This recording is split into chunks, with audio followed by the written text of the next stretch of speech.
From a media market perspective, Seattle was relatively isolated, making it likely that any professional sports team in the city would attract fans from multiple states.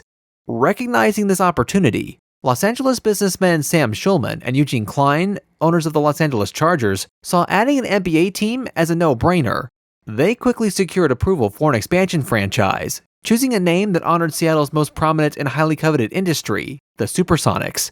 And with the team set to play in the Seattle Center Coliseum, the connection to the city's innovative spirit was all the more fitting. The SuperSonics would fail not long after takeoff, winning only 2 of their first 16 games.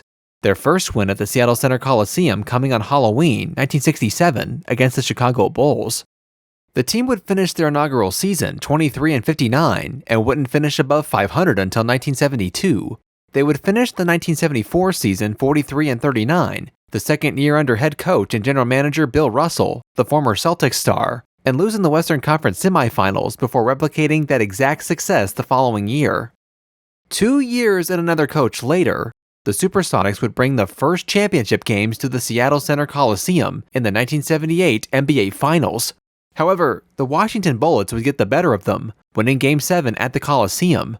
The two teams would meet again the following year, this time the SuperSonics winning Game 5 in Maryland, taking the series 4-1, securing the team's only championship. However, renovations at the Coliseum would force the SuperSonics to play at the new and larger Kingdome starting the 1978 season, whom would be shared with the new Seahawks NFL franchise and the MLB's Mariners.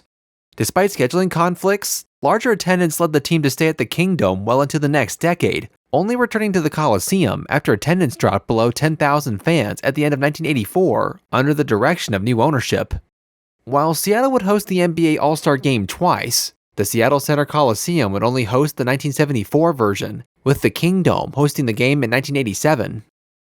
After returning to the Coliseum, the team would consistently place atop the Western Conference. Ironically, the team would make the playoffs with a losing record in 1987 and make their way to the Western Conference Finals. The SuperSonics would replicate this success in 1993 before going on a tear the following year, finishing with a 63-19 record, but lost in the first round of the playoffs.